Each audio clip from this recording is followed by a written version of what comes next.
I'm Jenna Hamilton-Roll, Director of Education at the Santa Barbara Museum of Natural History and Sea Center. Welcome to Science Pub from home. Thank you for joining us this evening. We look forward to seeing you in July for our next Science Pub, Beauty, Art, and Value in Nature, with Dr. Rob Levinsky, whose Arkenstone gem and mineral collection is featured in our summer exhibit, Rare Earth. Now, if you were listening really carefully, you may have noticed that I said our next Science Pub, not our next Science Pub from home. That's right. Our next Science Pub will be our first back in person at Dargan's Irish Pub since 2020. This event is free. There's no need to register in advance, but do keep in mind that space is limited at Dargan's.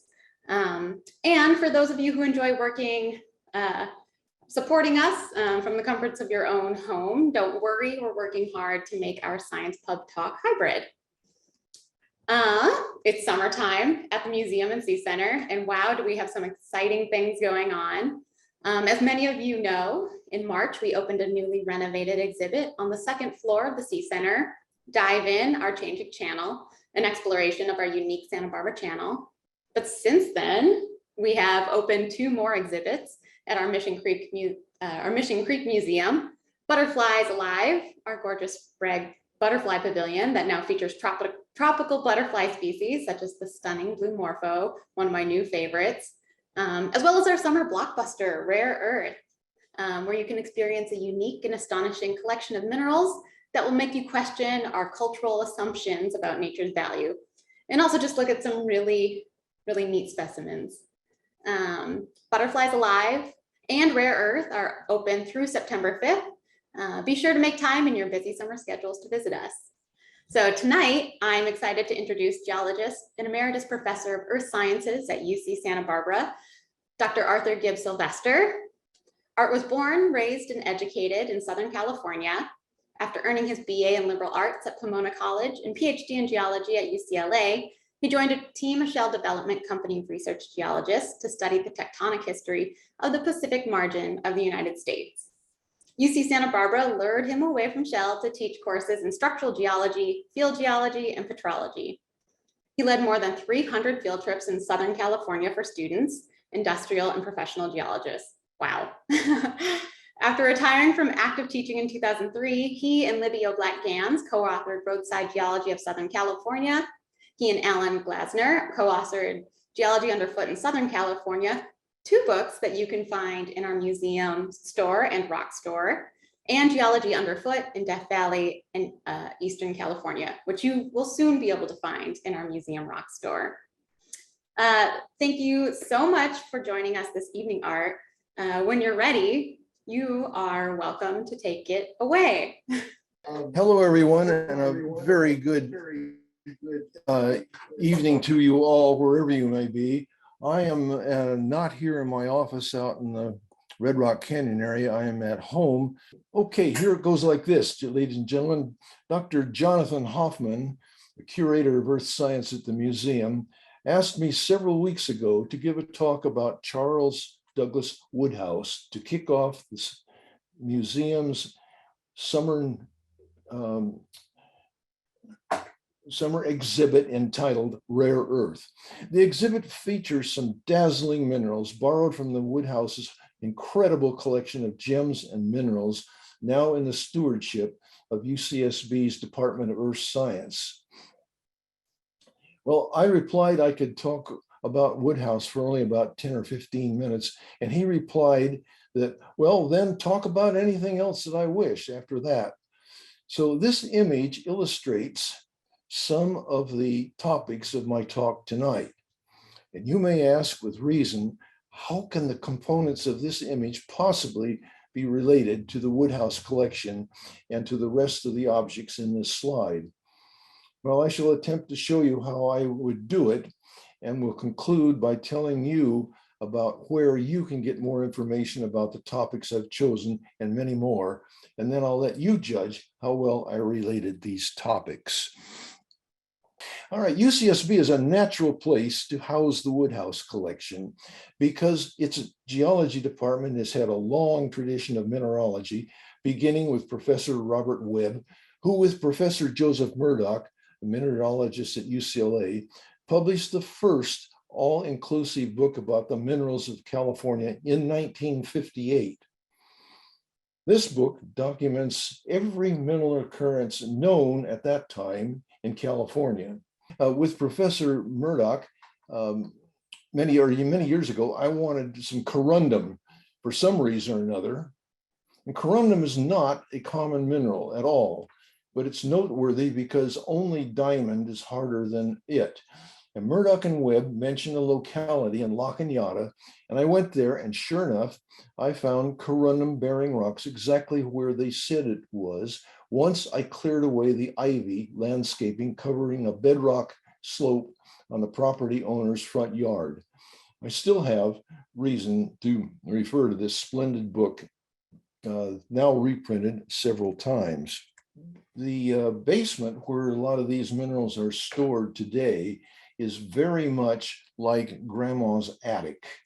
A lot of very valuable things, a lot of not so valuable things, and some critical for everyday use, some forgotten forever or archived for the future.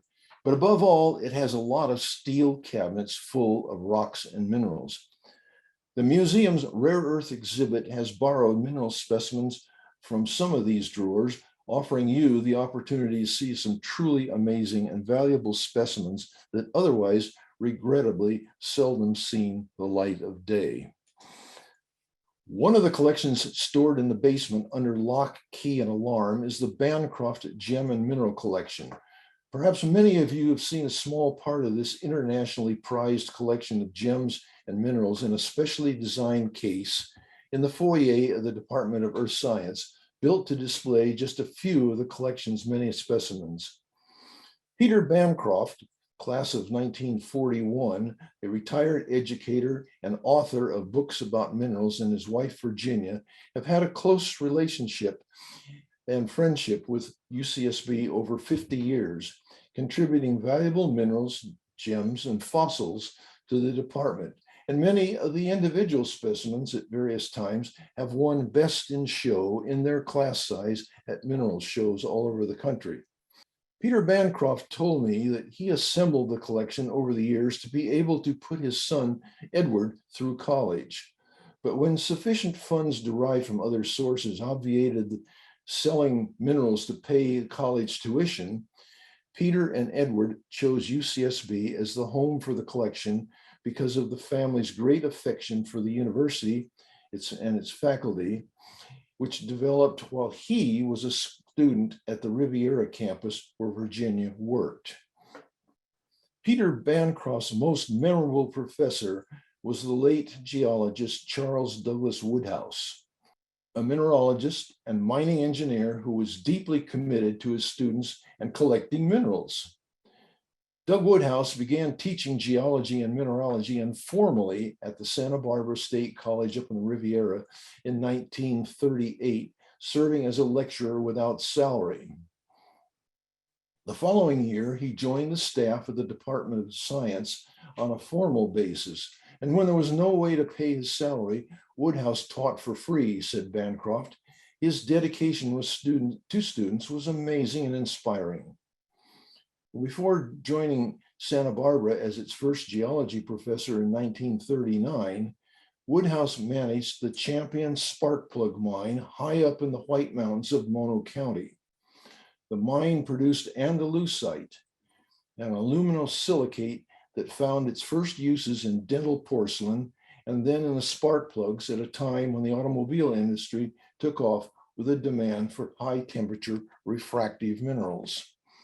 Now, the now abandoned mine, the Woodhouse, is on the west flank of the White Mountains in eastern California, east of Bishop, near the head of what is now Jeffrey Mine Canyon, which is shown on early maps as Dry Canyon. The elevation is 8,000 to 10,000 feet. Access today is gained only by hiking up a steep and rugged 4.5-mile trail. The principal mineral mined here was andalusite, one of the 3 aluminosilicate polymorphs that also includes kyanite and sillimanite. Some notes say that the main mineral won from the mine was sillimanite, which is a high temperature, low pressure polymorph. But no, it was andalusite. The gemstone variety of andalusite is a beautiful semi-precious mineral, especially when cut as a gemstone. It forms by contact metamorphism of alumina-rich shale, usually where and when granite intrudes shale. Ordinarily, it is found as a dull gray oval-shaped crystal up to 1 centimeter in length, and rarely concentrated enough in rocks to be of economic value. But the rocks at the Champion Mine carried 53% andalusite, so that 25,000 tons of andalusite ore produced $19,875 million at $150 a ton. The mine boasts another distinction as well. A particularly cream-colored phosphate mineral was first discovered there, a waxy mineral that honors Woodhouse, called Woodhouseite. Unlike many collectors, academic or recreational, Woodhouse personally visited some of the locations, or almost all of the locations represented in his collection, and he often gathered specimens directly. He talked with the mine operators or go out into the field and barter with them for the few minerals he couldn't get himself through a network of other mineral collectors, mineralogists, and geologists. One student story is that Woodhouse would take a gang of students out into a gem and mineral store, and while they looked around, Woodhouse would surreptitiously point out a mineral specimen he wanted. While he engaged the shopkeeper in deep conversation, a student would pick up the mineral and drop it into Woodhouse's pocket. Some say it was a game for Woodhouse because he would return to the shop and pay the storekeeper. Some people say it was the shopkeeper was in on the theft. Well, today, the Woodhouse collection is stored in 192 drawers like these, each full with about 40 individual mineral specimens for a total of about 10,000 specimens. No one knows the collection's value because it has yet to be digitized and appraised.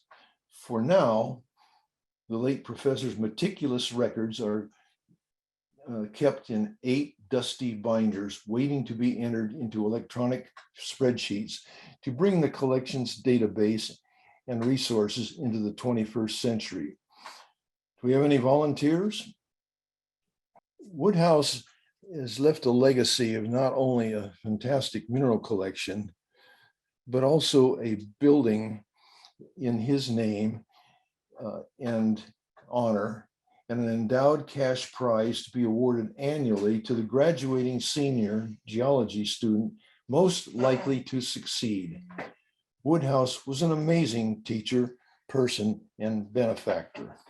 Now here's we go off next to not far from the Champion Mine, also in the White Mountains in Eastern California, are other treasures of quite a different kind.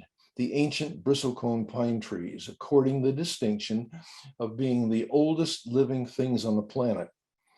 Some of the living trees in the White Mountains are as old as 4,300 years. The ancient age is determined by counting tree rings of living trees, and their presence on Earth can be determined by extrapolating backward in time by counting the tree rings from dead trees, yielding a history of about 8,000 years. Carbon-14 analyses of some of the dead trees yield ages of about 10,000 years. Bristlecones like the high altitudes because they also grow on the tops of other mountains in Eastern California and Nevada, but the oldest trees are in the White Mountains. Now, the Bristlecone Pines grow near the Sparkplug mines at the crest of the White Mountains, a starkly beautiful but uninhabited landscape that will take your breath away, literally. You can drive a standard automobile almost to the White Mountain peak at 14,000 feet. The paved road ends at a U.S. Forest Service visitor center at 8,300 feet. But from there, the road to the peak is unpaved, although it is maintained for the University of California's high altitude research stations at 10,000 feet and 13,000 feet. If you decide to go beyond the paved road, know that you're on your own. No Shell or Chevron gas stations, no McDonald's or Starbucks, no drinking water or other public facilities. The bristlecone pine trees grow abundantly and selectively on rocks of this white peak in this otherwise almost barren landscape. The peak consists of dolostone, where the brown areas on its west flank are quartzite and shale. Evidently, there's something about the dolostone that the bristlecones need or want, because, and perhaps it's magnesium, a component of dolostone, and that no other rock types have. The star indicates where the paved roads ends at the U.S. Forest Service Visitor Center at the foot of Clem Nelson Peak, named for a popular UCLA geology professor who mapped the geology of about 1,000 square miles of the White and Inyo Mountains. He was one of my professors. It is a relatively easy and pleasant hike up through the bristlecone and limber pines to the top of this 11,000-foot high peak for a sublime view of all of the country that Nelson mapped. Take a jacket with you, because it can be cold and windy on top of the peak, even though in summer. The White Mountains are east of the town of Bishop, but west of Bishop, high up the flank of eastern Sierra Nevada, there was a dairy farm. Mules carried the milk and milk cans down some steep, rugged trails, and by the time the milk reached its destination in Bishop, the milk had turned into buttermilk, and so the story goes. No bristlecone pines, but instead a field of gigantic, enigmatic boulders, coincidentally called the Buttermilk boulders. The white arrow on the left-hand image points to a person in a blue jacket to give you an idea of just how gigantic some of these boulders are. Because of their immense size and isolated distribution, they attract avid rock climbers who will tell you that only glaciers have the power to move such behemoths, and even Wikipedia says they are relics from the last ice age 15,000 years ago. But a little inspection yields a very different story. For every one of the boulders consists of granite and no other kind of rock. The source area where the climbers allegedly say that the rocks came from during ice times, Mount Tom, consists entirely of metamorphic rocks and not granite. A second clue as to the boulder's origin is that all of them are pitted.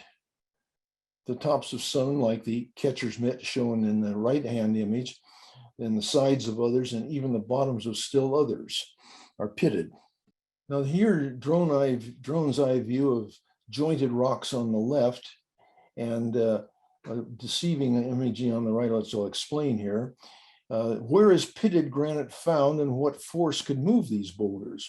At the ridge crest above the boulders, the bedrock is all jointed granite of the same kind and type as the boulders, and the tops of the granite bedrock are pitted. A force that competes successfully with that of glaciers is gravity.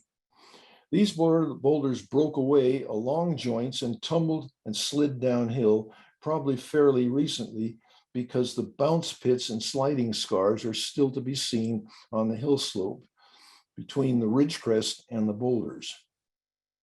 The light-colored scars you see in the right image are hiking trails and a road, not the slide scars. By the way, this drone image on the right is a little deceiving. The top of the image looks straight ahead. Then the camera was rotated, tilted downward, so the bottom part of the image looks straight down. Well, sorry, climbers, a better explanation for the origin of the boulders is not glacial, but is gravity and tumbling and rolling. Now, what sort of stimulus would loosen the jointed rock on the ridge to break away and allow gravity to take over? Let's go to the Trona Pinnacles in the Mojave Desert, not far from the town of Ridgecrest, to get a clue. These pointy structures are but a few of the 500 that rise upward from the floor of the former lake cirrus. All of them are about the same height and made of tufa, a type of calcium carbonate secreted by algae around the orifices of mineral-bearing springs. The algae need sunlight to flourish, so these pinnacles once reached the surface of the lake and show us today how deep the lake once was.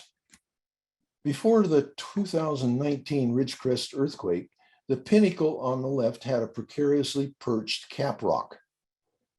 The image on the right is the same pinnacle photographed a few days after the earthquake, and because this is the land of little rain, it is possible to see the bounce pits on the talus slope behind the boulder when it was shaken down from its perch by the earthquake and then bounced down the hill and then plowed up the ground in front of itself when it slid to a stop many feet away from the pinnacle.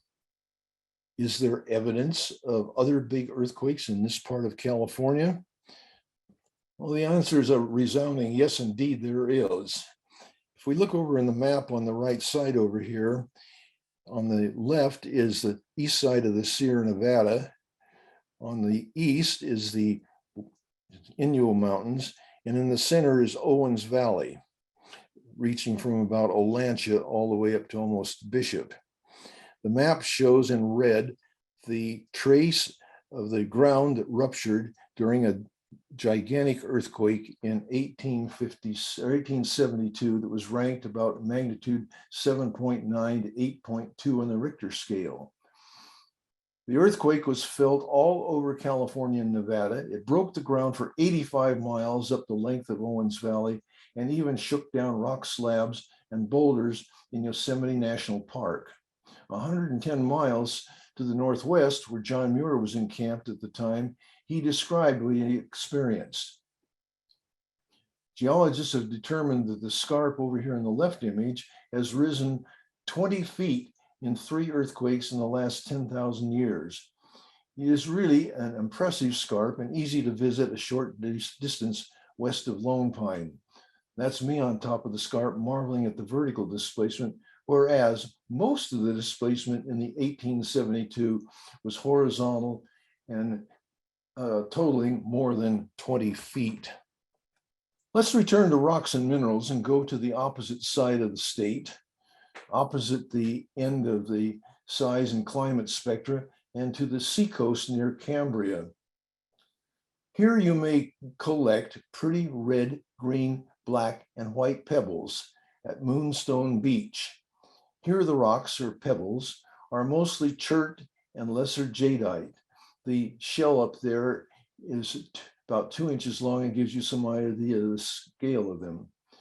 These pebbles are derived from a rock formation in the San Simeon area called the Franciscan Formation, where the type locality is in San Francisco. Creeks bring the rocks and pebbles to the beach from the adjacent mountains, and then waves move them around in the swash zone, thereby grinding them down to nearly round, equant-sized pebbles. Everyone from little children to even Fortune 500 executives like to bend over and pick up pretty stones, and you may do so here. The best time to do it is on a sunny day of low tide in the winter after a storm has freshly brought down more pebbles from the mountains. Look especially in cliff re-entrants like this one and around beach debris such as the logs where the wave energy drops down and the pebbles are dropped out. What you probably won't find at Moonstone Beach are moonstones. Moonstones consist of the common rock-forming mineral plagioclase, and there just isn't very much plagioclase in the Franciscan Formation. While pebbles you find are mostly white chert instead. Now don't feel bad about collecting some of these pebbles. It wasn't long ago that they were shoveled up and hauled away by the dump truck load for landscaping.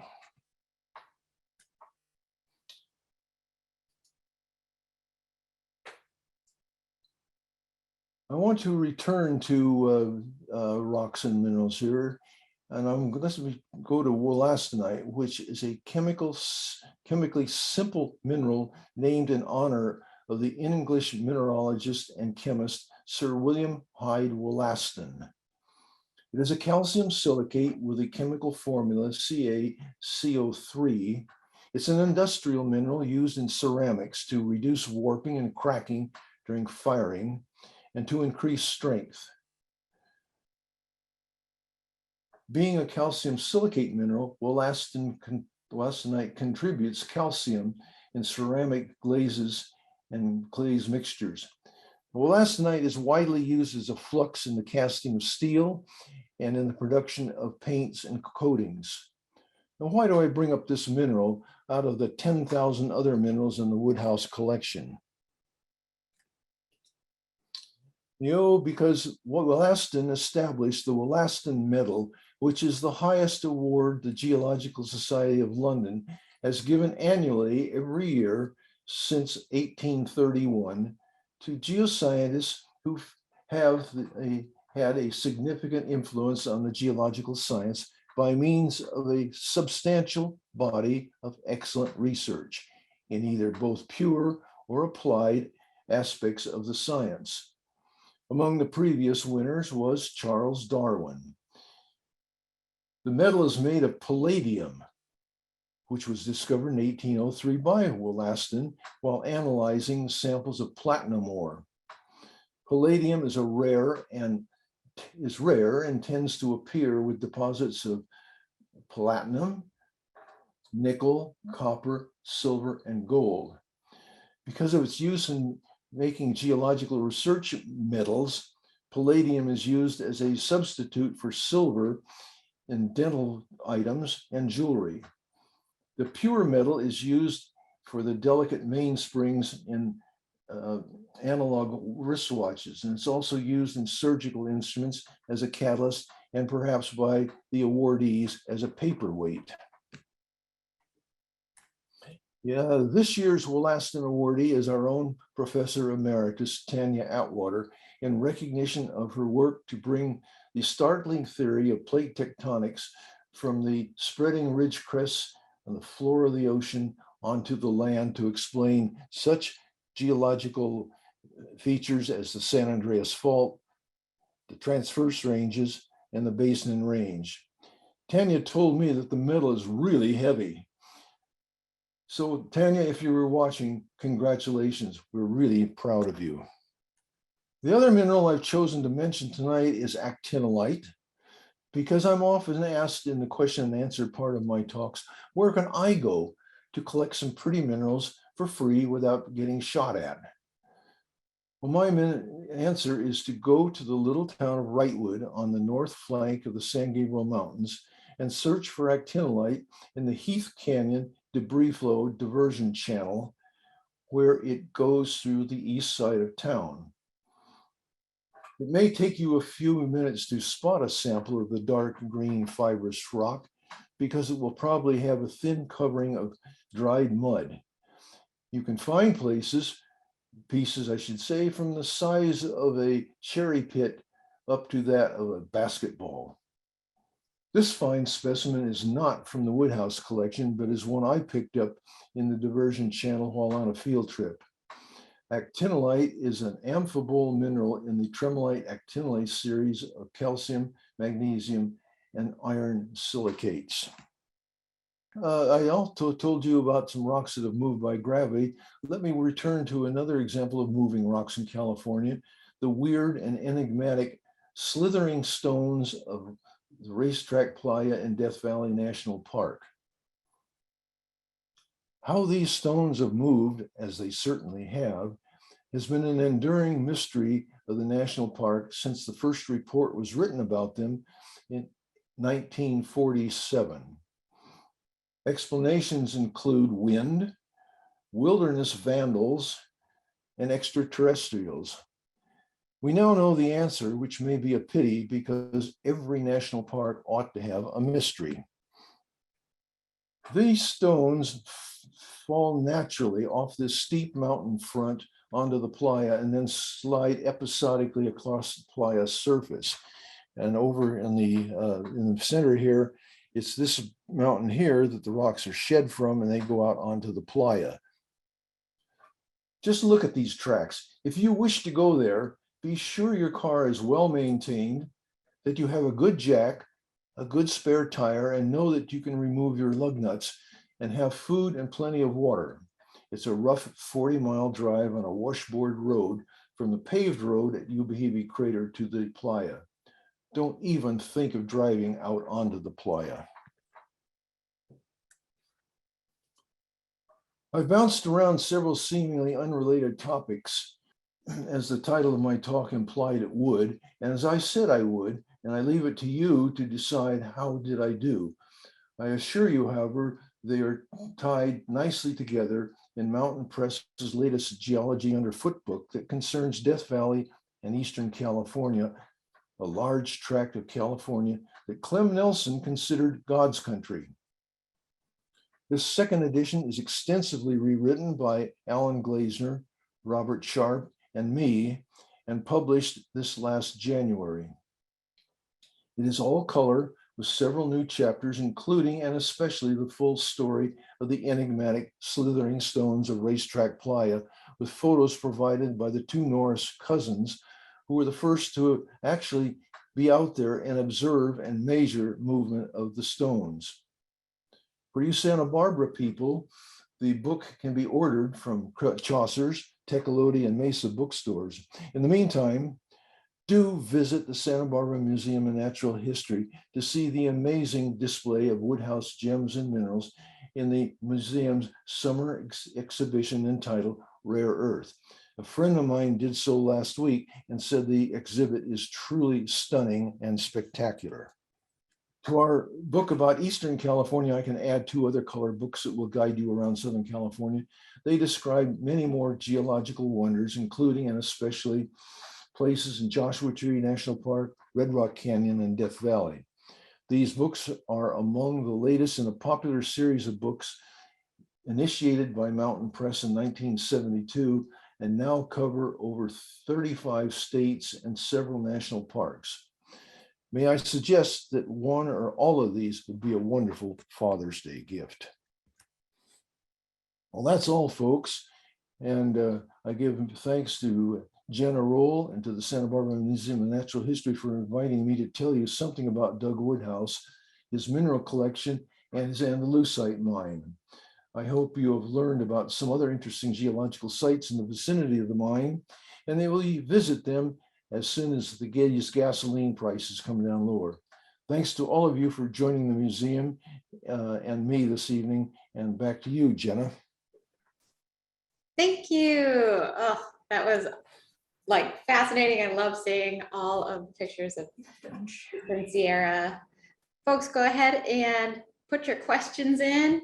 Ask for a fun story. I know that's what I'm curious about.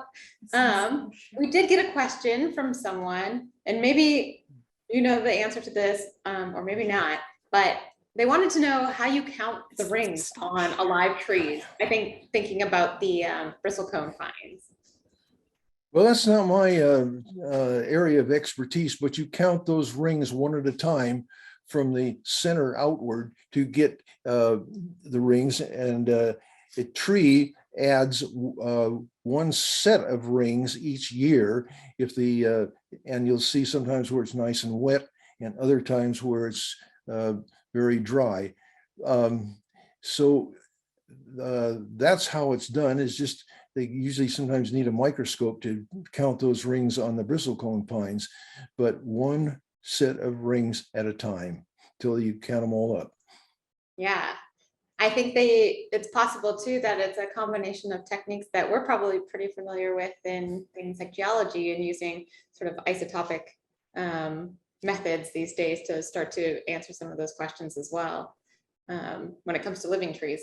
Someone asks, you mentioned a big noise in the night at the beginning of your open slides. What is the big noise in the night? Oh, that was the earthquake. I think I said a big bump in the night, not a noise.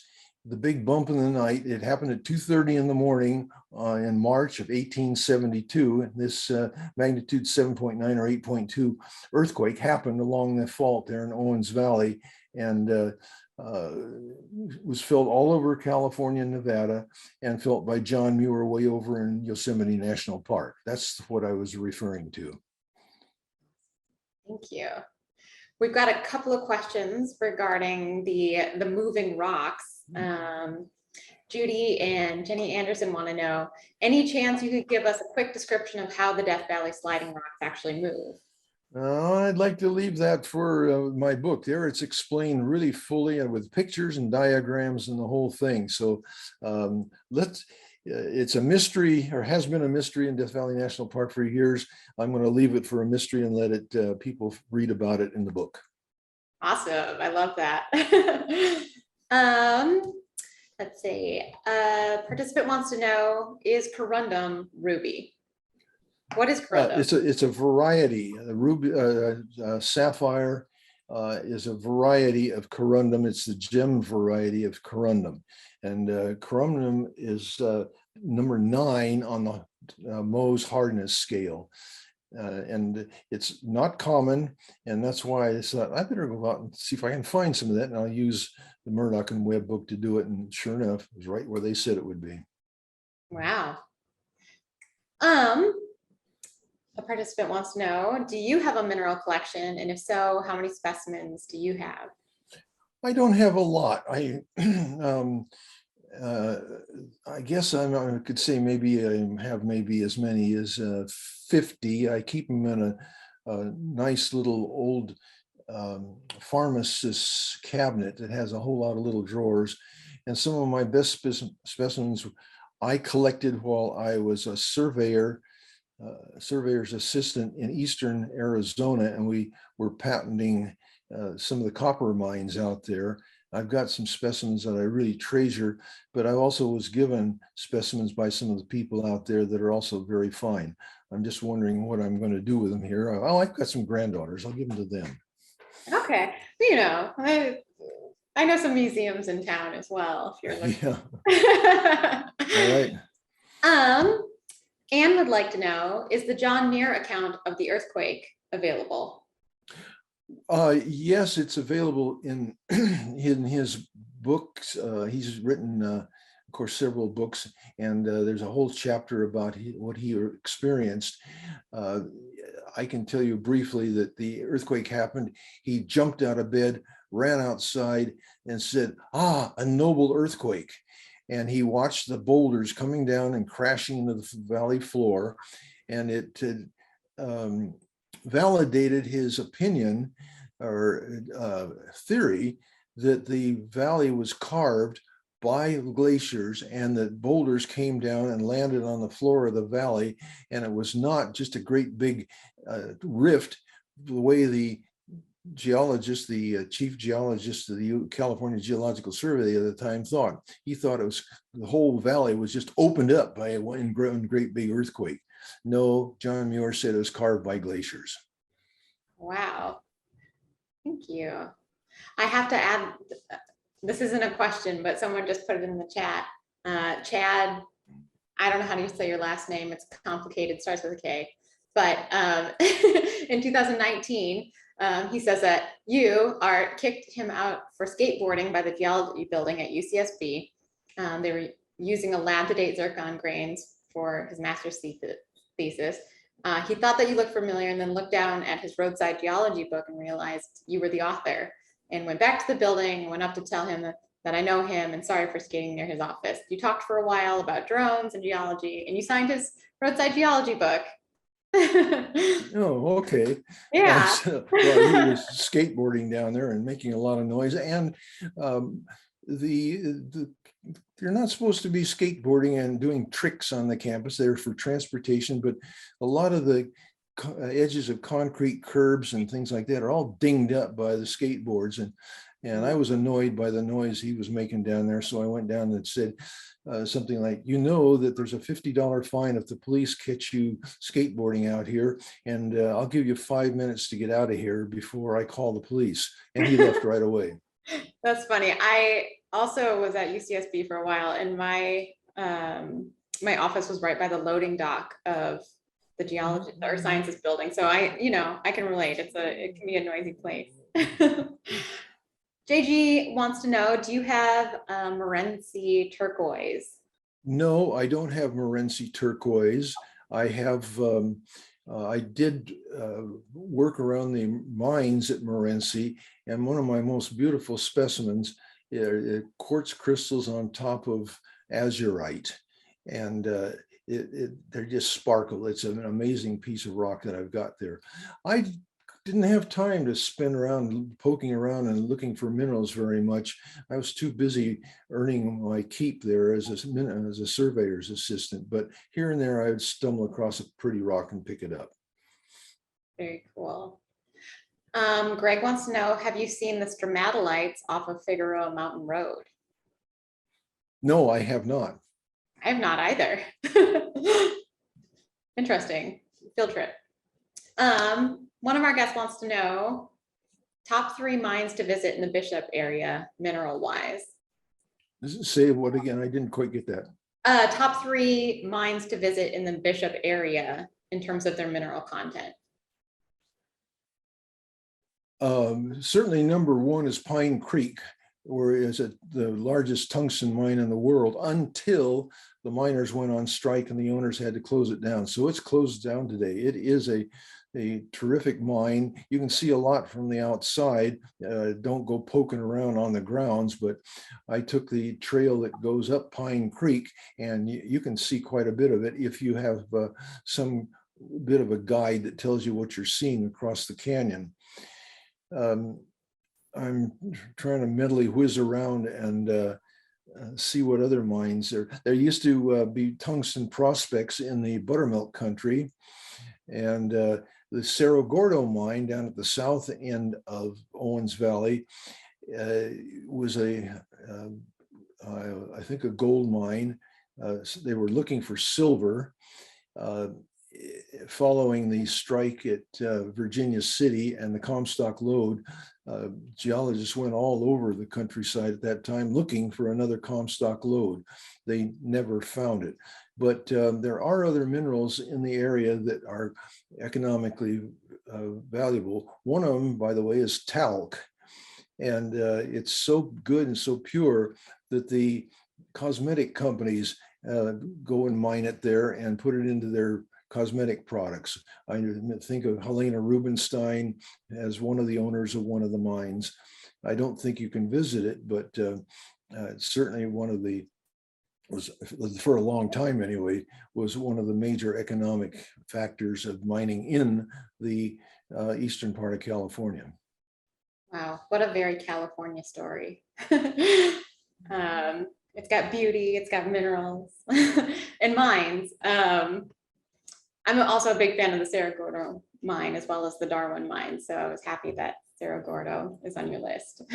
You might get a kick out of knowing that a friend of mine and her 3 of us had a 56 Chevy and drove up that road in 1956. Wow. And so it was a Chevy that his father had given him, and you know how steep the road is going up there.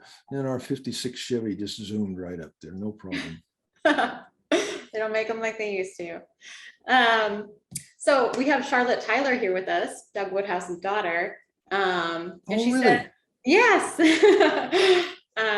big fan of the museum, really wonderful. And she said there's a really good story about the closing of the Jeffrey mine. Do you happen to know that story? I do not. Tell us. Yeah, I'd love to have her tell us. We'll have to get that from her. Good. Any last questions this evening? I see Ralph Lamson had a comment. Yeah, at the Cerro Gordo mine, there's tinted glass bottles that could be found during the 1980s. I think there's bottles everywhere. I mean, because that mine was occupied for so long and by so many people.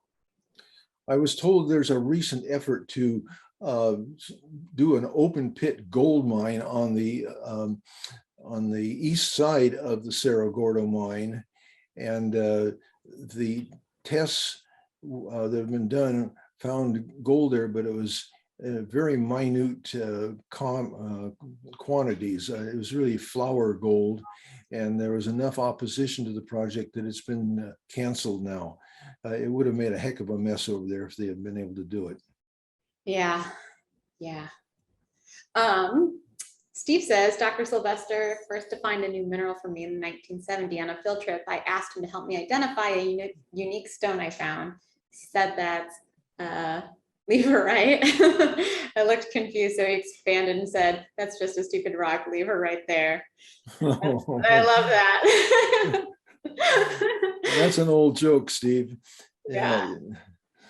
Well, you've gotten so many comments from so many participants joining us from all over the place, people from Canada, people from Arizona, and so many people who have fond memories of field trips and reading your book and all sorts of things. So it was really great to have so many people join us this evening from far and wide. Awesome. Well, I think we've gotten all the questions this evening.